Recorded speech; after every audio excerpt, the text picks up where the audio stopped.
कहते हैं अंतरिक्ष में बहुत सारे रहस्य छिपे हैं और हमने अभी तक 1% भी नहीं खंगाला है।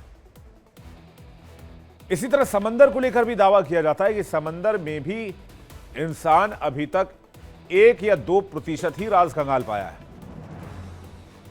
और समंदर भी कई राज समेटे हुए हैं जिसके बारे में हम इंसानों को पता ही नहीं। मिस्र में समुद्र के कई फीट नीचे एक ऐसा ही रहस्यमयी इतिहास मिला है जिसे जानकर आप चौंक जाएंगे।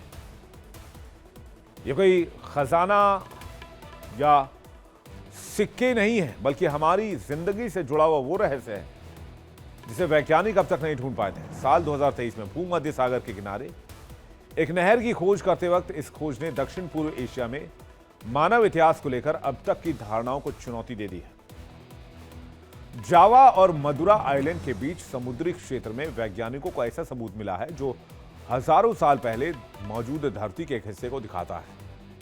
यहां सिर्फ डूबा हुआ शहर ही नहीं बल्कि बेशकीमती खजाना भी मौजूद है। यह क्षेत्र आज भले ही समुद्र के नीचे दबा हो पर कभी यह मानव सभ्यता संस्कृति का हिस्सा हुआ करती थी। भूमध्य सागर के किनारे एक नहर की खोज करते समय पानी के भीतर काम कर रहे पुरातत्वविदों को एक डूबा हुआ मंदिर मिला। उनके साथ एक प्राचीन ग्रीक देवी का पवित्र स्थल लगा जहां दोनों जगहों से हजारों साल पुराने खजाने मिले। इस खजाने का संबंध मिस्र के देवता अमुन और प्रेम की ग्रीक देवी अफ्रोडाइट से बताया जा रहा है। यह मंदिर प्राचीन शहर थोनिस हेराक्लियोन का भी हिस्सा था जो कभी मिस्र का बेहद महत्वपूर्ण बंदरगाह हुआ करता था। यही वो जगह थी जहां मिस्र के फराओ आते थे ताकि देवता अमुन से राज करने का अधिकार मांग सकें और शक्ति का आशीर्वाद ले सकें। दूसरी सदी ईसा पूर्व में आए भयावह भूकंप और सुनामी जैसी लहरों ने इस पूरे शहर को समुद्र के अंदर धकेल दिया। जमीन अचानक नरम होकर धंसने लगी और पूरा इलाका समुद्र में डूब गया। अब यह शहर आधुनिक तटरेखा से लगभग 7 किलोमीटर अंदर पानी में दबा हुआ है।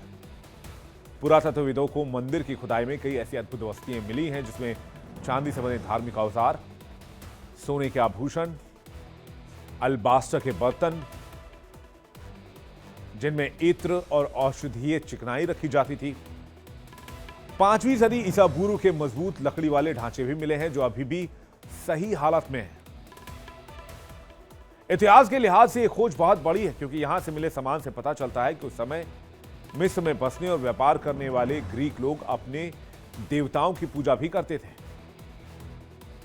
यहां से कांस्य और मिट्टी के बहुत से ग्रीक कलाकृतियां मिली हैं।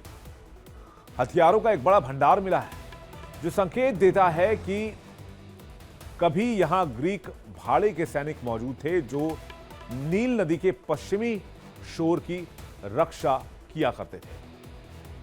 वैज्ञानिकों को उम्मीद है कि यहां से इंसानी सभ्यता को लेकर, ग्रीक माइथोलॉजी को लेकर कई तथ्य सामने आ सकते हैं।